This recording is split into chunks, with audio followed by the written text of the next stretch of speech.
नमस्कार, स्वागत है आप सभी का आरबीएससी इंग्लिश क्लासेस में। हम पढ़े हुए थे सामाजिक विज्ञान और सामाजिक विज्ञान में आज पढ़ेंगे अध्याय 11 जिसका नाम है विनिर्माण उद्योग।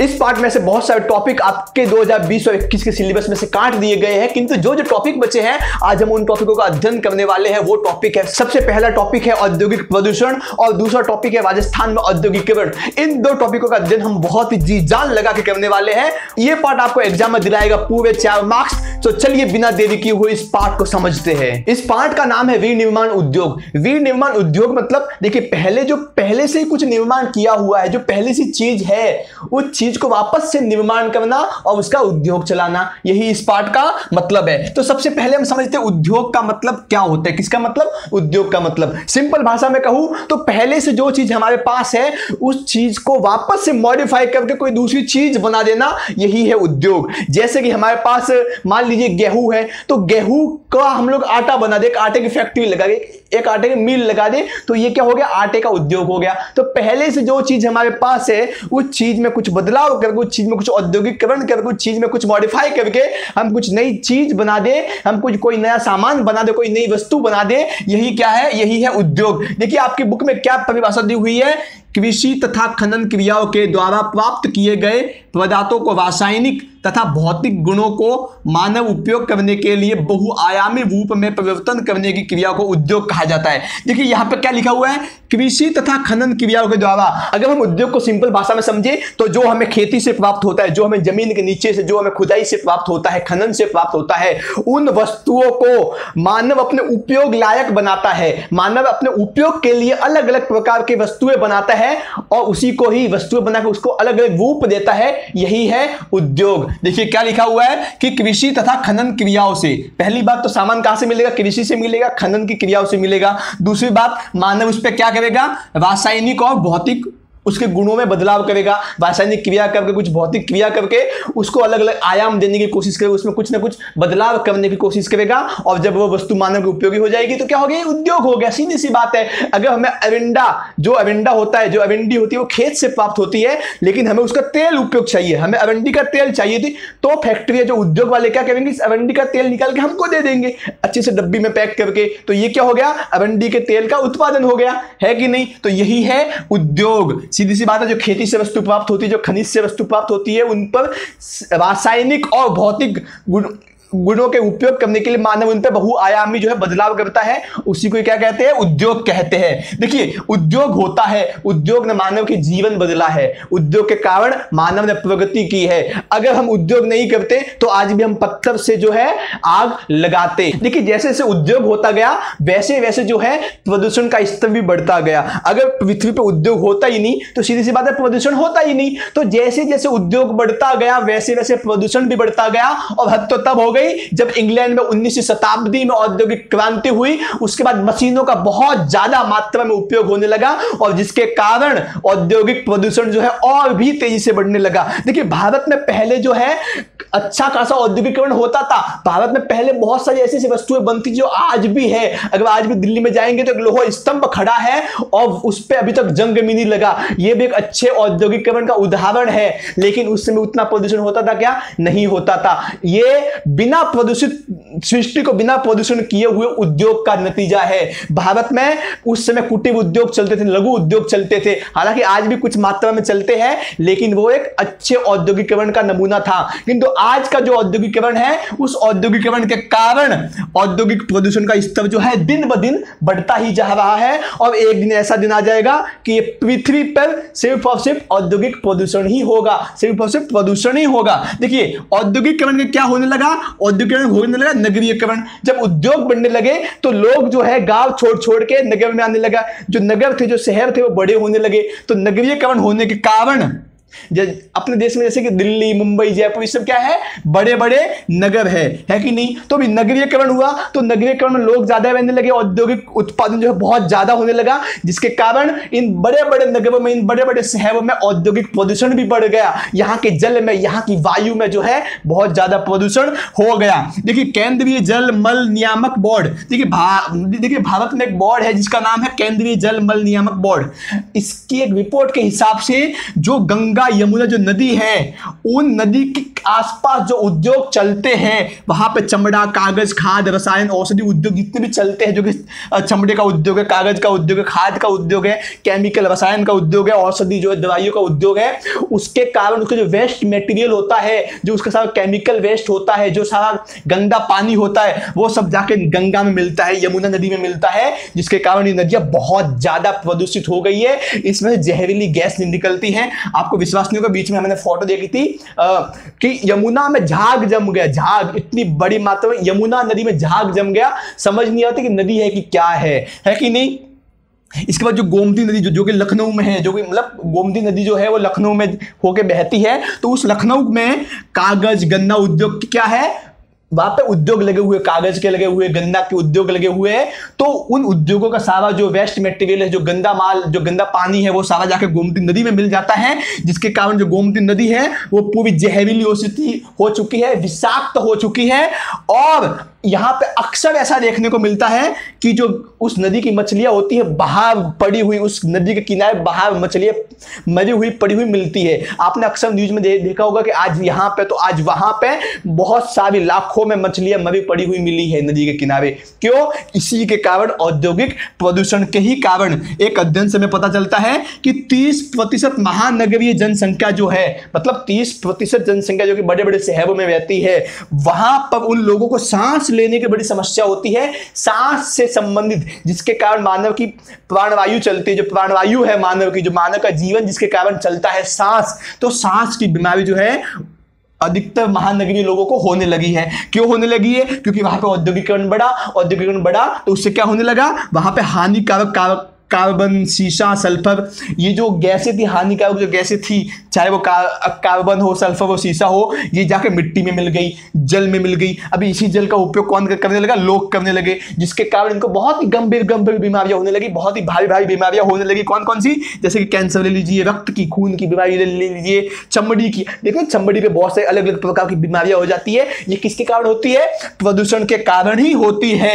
देखिए समुद्र में भी प्रदूषण तो कम होता नहीं। अगर नदियों में प्रदूषण हो सकता है तो नदियों का पानी बह के खा जाता है, समुद्र में जाता है, तो वही समुद्र में पानी जाता है, तो देखिए समुद्र में वन जो जीव रहते हैं, मछलियां रहती है, अलग अलग प्रकार की वनस्पतियां रहती है, उनको भी हानि पहुंचती है। और सबसे बड़ी बात, समुद्र की जो मछलियां होती है, जो मछुआरे होते हैं, मछलियों को निकाल के बेचते हैं, और जो लोग मछली खाते हैं उनको भी इनडायरेक्टली इससे नुकसान ही होता है कि नहीं। तो समुद्र में जीव जंतु, वनस्पति, इन सभी को तो प्रदूषण का नुकसान होता ही होता है।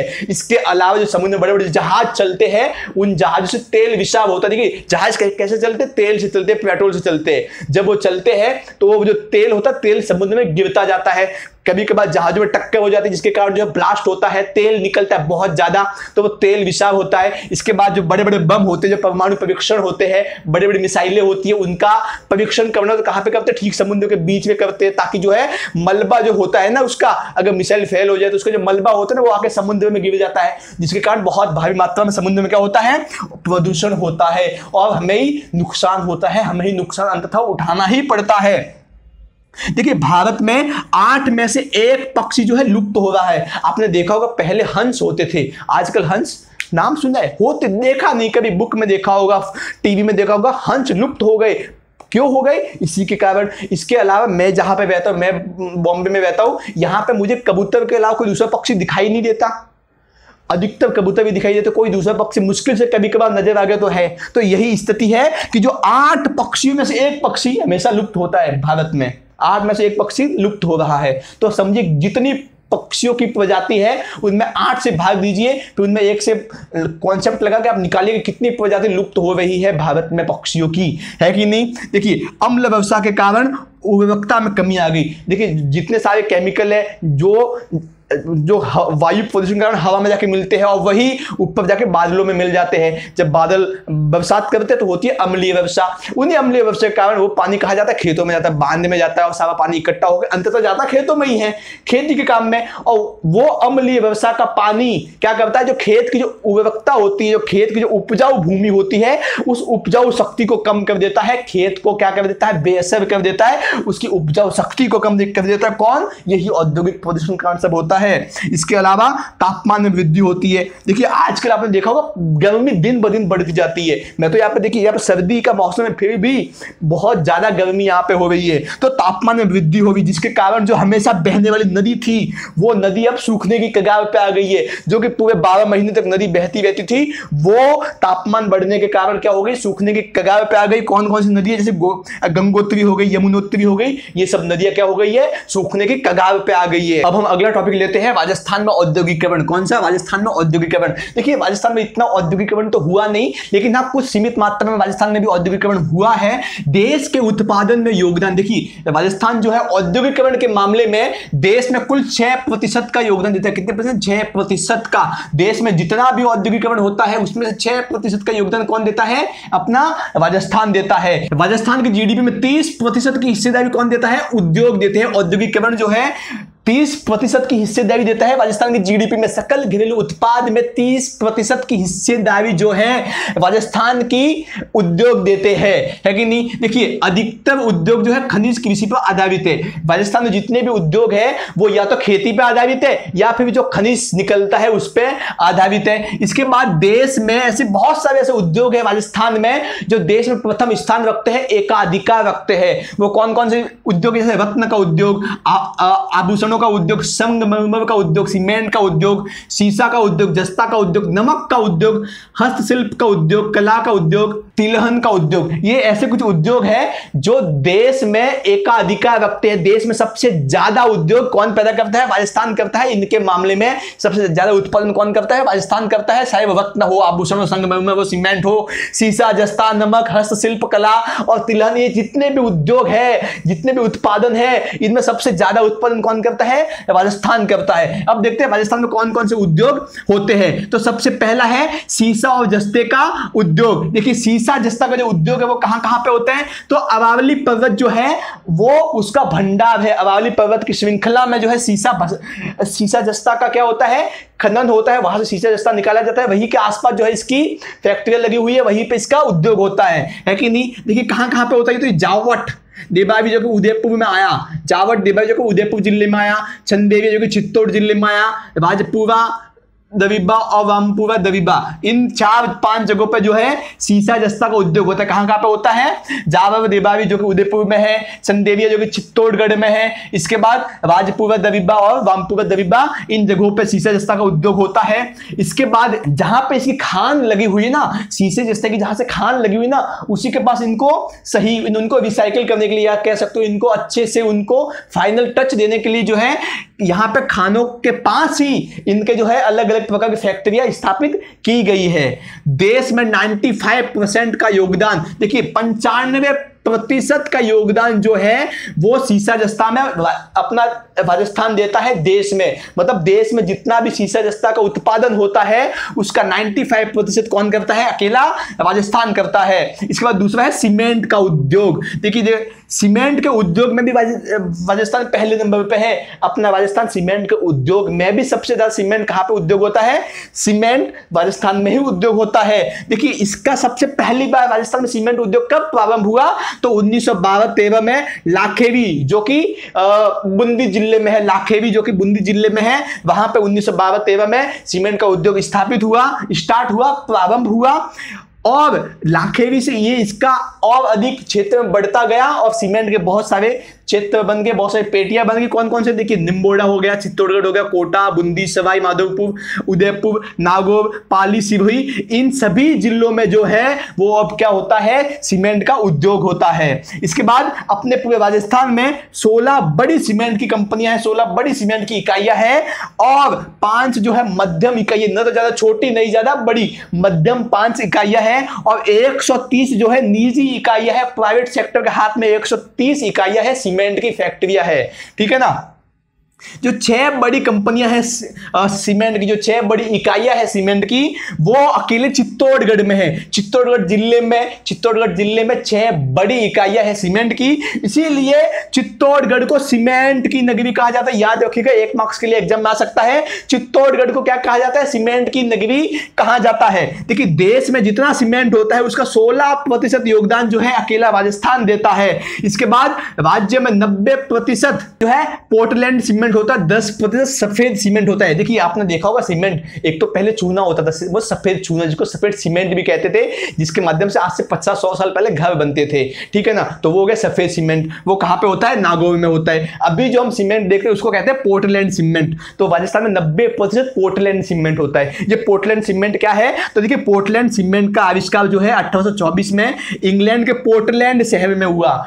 इंग्लैंड के पोर्टलैंड शहर या पोर्टलैंड जो स्थान था वहां पे हुआ, इसलिए इस सीमेंट का नाम पड़ गया पोर्टलैंड सीमेंट। और ये किसने किया, जोसेफ नाम के एक व्यक्ति ने, एक वैज्ञानिक ने सीमेंट का क्या किया, आविष्कार किया, ठीक है ना। अभी हम देखते हैं हस्तशिल्प उद्योग। ये हस्तशिल्प उद्योग क्या होता है, जो चीज हाथों से बनाई जाती है, जिसमें मशीनों का बहुत कम उपयोग होता है, अधिकतर हाथों का उपयोग होता है उस चीज को बनाने में, उसको कहते हैं हस्तशिल्प उद्योग। तो देखिए रत्न तराशने तथा आभूषणों के लिए कौन कौन प्रसिद्ध है, जयपुर में प्रतापगढ़ और नायद्वार। यहां पे जो रत्न होते हैं उनको तराशा जाता है, जो आभूषण होते हैं उनको बनाया जाता है। इसके अलावा मूर्ति तथा कलात्मक चीजों के लिए प्रसिद्ध है जयपुर व उदयपुर। इसके बाद लाख जो होती है, जिसे चूड़ियां बनती है, लाख आपने नाम सुना होगा, लाख की चूड़ियां, है कि नहीं। तो लाख का सामान और चूड़ियां जो है जयपुर और जोधपुर में बनती है। इसके बाद रंगाई और छपाई और बंधेन का जो कामकाज है वो कहां कहां होता है, बाड़मेर में होता है, पाली में होता है, सांगानेर में होता है।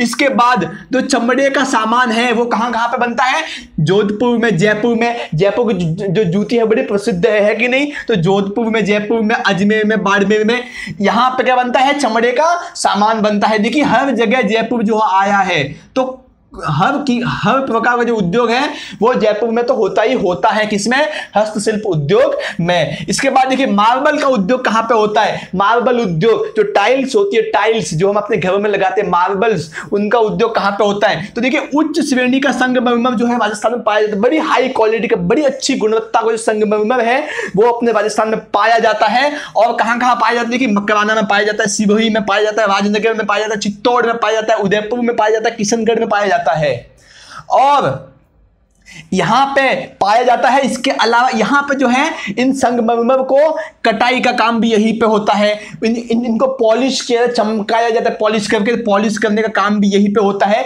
इनको घसा जाता है ताकि चिकने हो जाए, तो घसाई का काम भी जो है यहीं पे होता है। कहां पे, मकराना में, सिरोही में, राजनगर में, चित्तौड़ में, उदयपुर में, किशनगढ़ में। इसके बाद देखते हैं नमक व रसायन का उद्योग। देखिए राजस्थान जो है सबसे ज्यादा नमक उत्पादन करने वाला राज्य है। क्यों, क्योंकि यहां पे एक झील है, सांभर झील।